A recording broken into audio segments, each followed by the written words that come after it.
જામનગરમાં ગુજરાત પોલીસ અને શિવ ઓમ બ્રાસ ઇન્ડસ્ટ્રીના સંયુક્ત ઉપક્રમે રક્તદાન એ જ મહાદાન અભિયાન અંતર્ગત રક્તદાન કેમ્પનું આયોજન કરવામાં આવ્યું છે।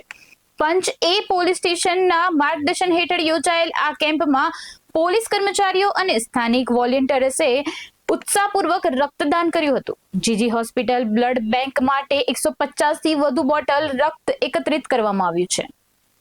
થેલેસીમિયા પીડિત બાળકો સહિત જરૂરિયાતમંદ દર્દીઓને સમયસર લોહી મળી રહે તે હેતુથી કેમ્પનું આયોજન કરવામાં આવ્યું છે।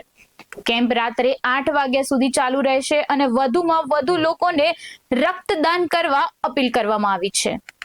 આજ રોજ થેલેસીમિયાગ્રસ્ત બાળકોને બ્લડની રિક્વાયરમેન્ટના અનુસંધાને અને એ ઉપરાંત પણ જીજી હોસ્પિટલમાં જે બ્લડ બેંક છે એ અનુસંધાને રક્તદાન એ મહાદાન કેમ્પેન અન્વયે ગુજરાત પોલીસ અને શિવ ઓમ બ્રાસ ઇન્ડસ્ટ્રીઝના સહયોગથી અમારા પોલીસના દાતાઓ એ ઉપરાંત પણ વોલેન્ટિયર્સ છે એમને આજરોજ સ્વેચ્છાએ બ્લડ કેમ્પનું આયોજન પંચ પોલીસ સ્ટેશનના પીઆઈ શ્રી શેખ દ્વારા કરવામાં આવેલ હતું।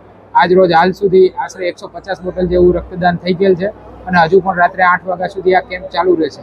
તો વધુમાં વધુ લોકો રક્તદાન માટે આગળ આવે અને જેમને જરૂરિયાત છે જરૂરિયાતમંદોને રક્ત મળી રહે એ માટે અમે આ માધ્યમથી આપના માધ્યમથી પણ તમામને રિક્વેસ્ટ કરીએ છીએ અને ગુજરાત પોલીસ દ્વારા પણ મહત્તમ રક્તદાન થાય એવા અમારા પ્રયત્નો રહે।